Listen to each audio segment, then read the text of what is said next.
यदि हम लोग विचार कर लें, फिर भी यह मृतक श्राद्ध जो किया जाता है उससे कुछ लाभ मिलने वाला नहीं है।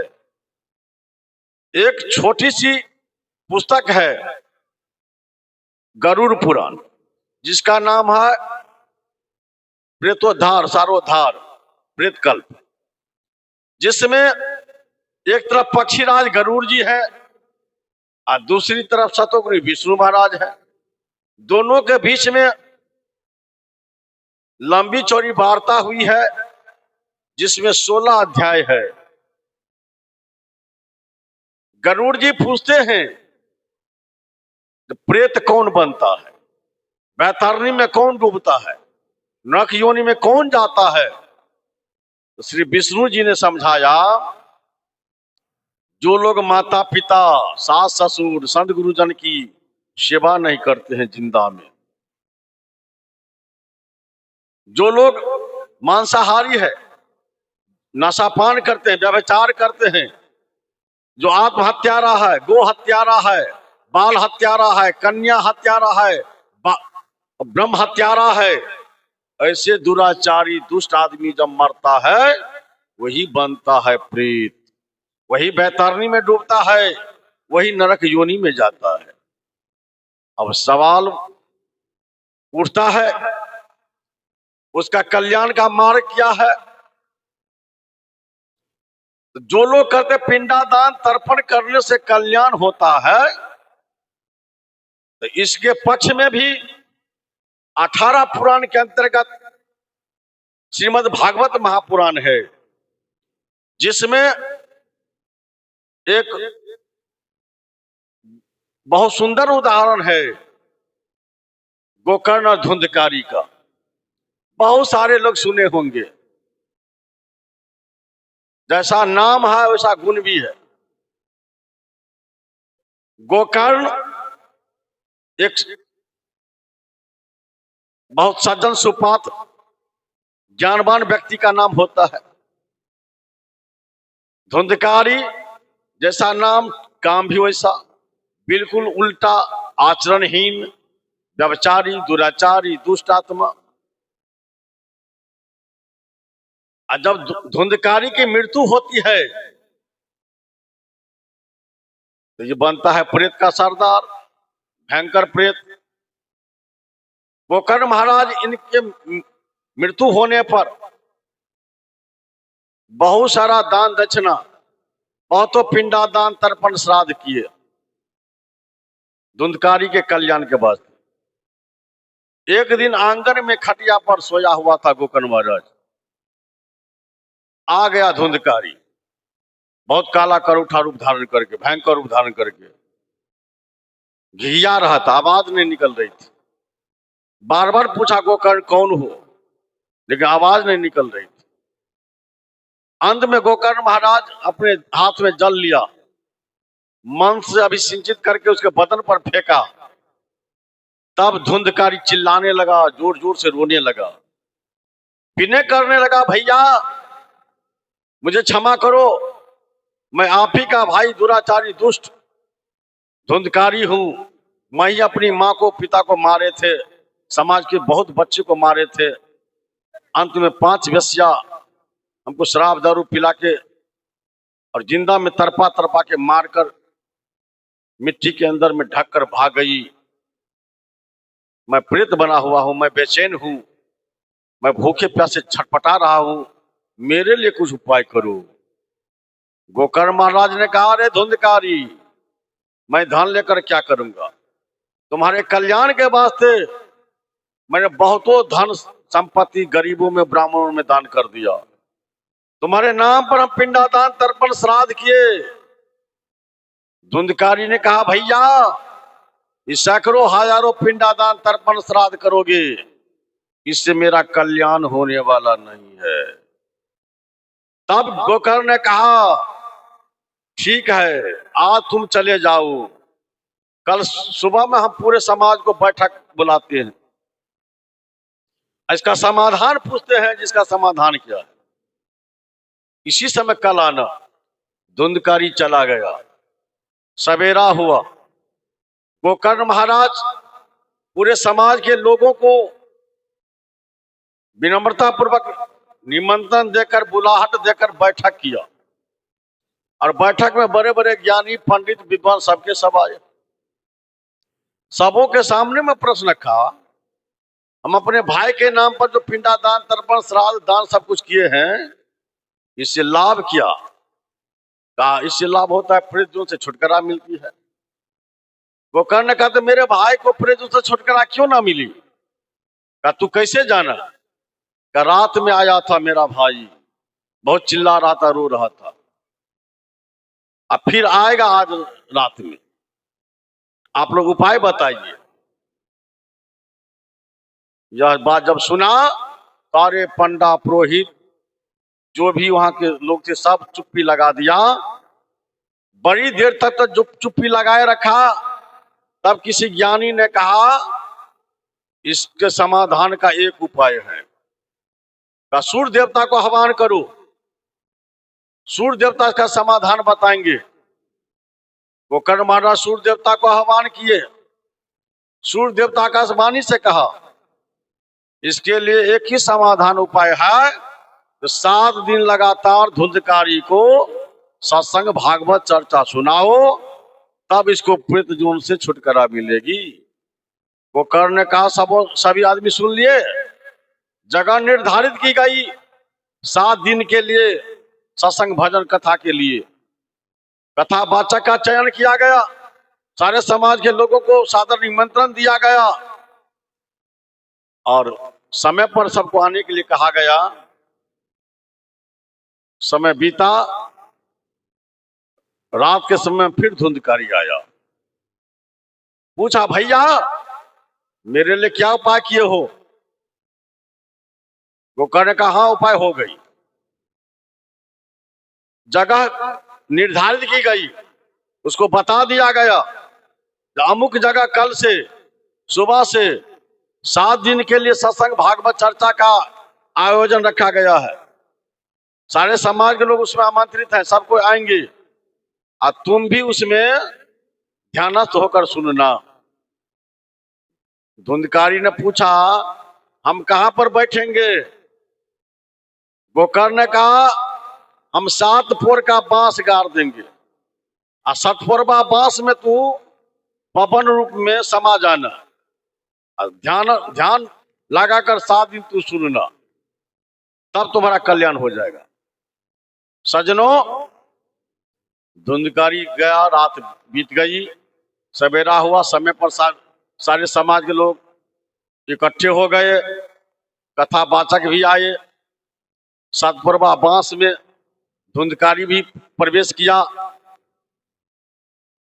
कथा प्रारंभ की गई, सत्संग शुरू हुआ।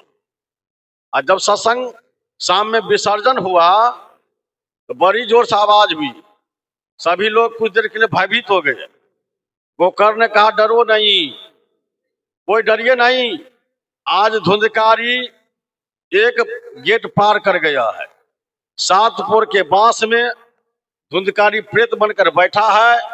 इस सत्संग, भजन के प्रताप प्रभाव से आज उनका एक ग्रह कट गया, एक गेट पार कर गया। इसी तरह 7वें दिन में 7 पोर बांस फट गया और धुंधकारी को प्रेत जोन से छुटकारा मिली। तो सुंदर युवराज का रूप धारण किया, आकाश से विमान आया, उस पर चढ़ाकर उसको ले गए। बोलिए सरुदेव की। ऐसा प्रसंग है, आप काल्पनिक हो या वास्तविक हो, किसी भी दृष्टिकोण से आप विचार करें, जो समाज के लोग इस पक्ष के हैं जो पिंडादान, तर्पण से कल्याण होगा, श्राद्ध से, तो प्रश्न उठता है धुंधकारी का कल्याण क्यों नहीं हुआ? जब सत्संग ही कारगर दवा है तो फिर हम लोग इसके पीछे क्यों पड़ते हैं? आप दूसरी तरफ चलिए। 12 कलाधारी श्री राम, उनके पिता श्री मर गए राजा दशरथ। राम थे जंगल आवास में और भरत जी ननिहाल में। भरत जी को बुलाया गया, सरजू के तट पर सुंदर चिता रचाई गई।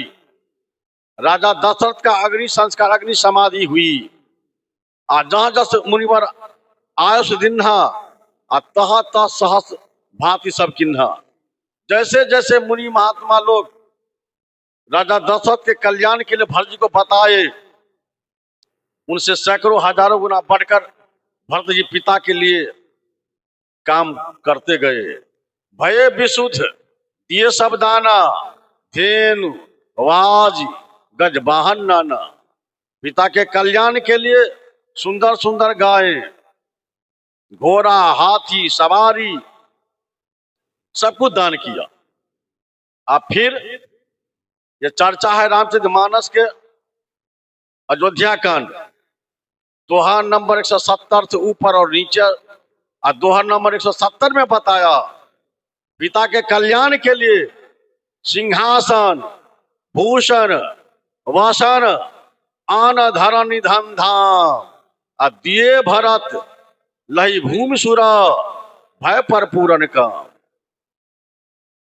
भरत जी पिता के कल्याण के लिए पंडा पुरोहित को, ब्राह्मणों को राजा का सिंहासन, गहना, महल अटारी, जमीन जायदाद, कपड़ा सब कुछ दान दिए। इतना दान दिए कि सभी पंडा पुरोहित का मुंह बंद हो गया।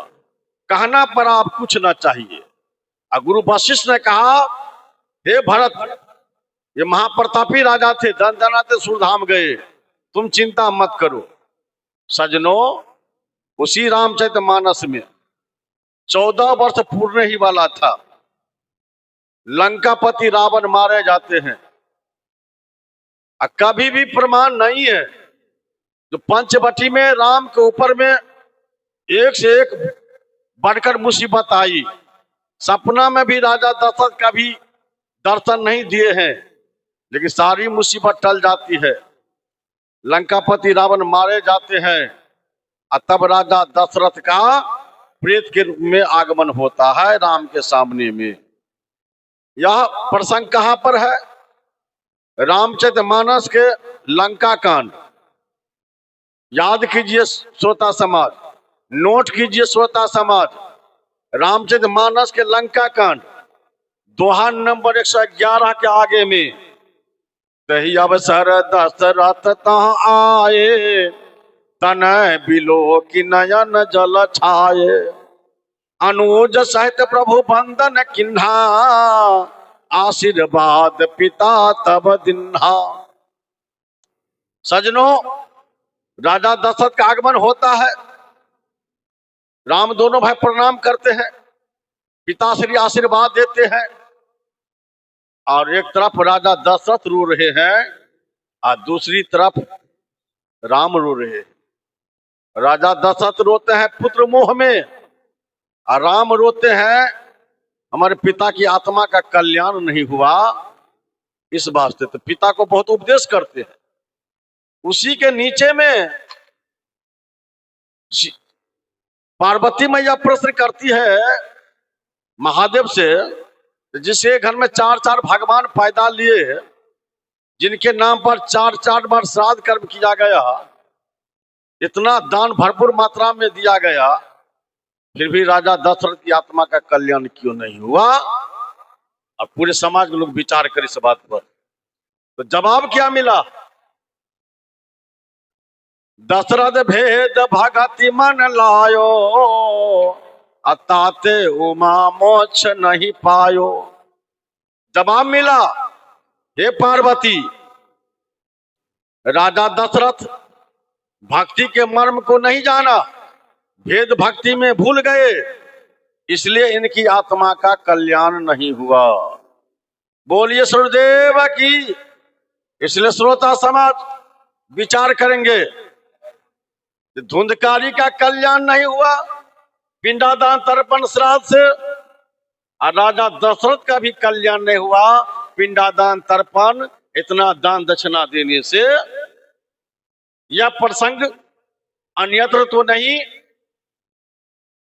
हमारे समाज में जिसको लोग धरोहर कहते हैं, ग्रंथ पुराण में इन्हीं की चर्चा है, इन्हीं में चर्चा है। अब चलिए बाहरी जगत में, जहां पर हमारे समाज के लोगों की मान्यता है, धर्म के अधिकारियों का कहना है, जब पूरे विश्व में जहां कहीं भी सनातन धर्मावलंबी हैं, अपने माता पिता, दादा दादी, नाना नानी सबों के कल्याण के लिए 16 दिन तक पितृपक्ष का मेला लगता है आश्विन माह में। कहा? गया में, फल्गु नदी किनारे में विष्णु पद है, और दूसरे तट पर सीता कुंड है।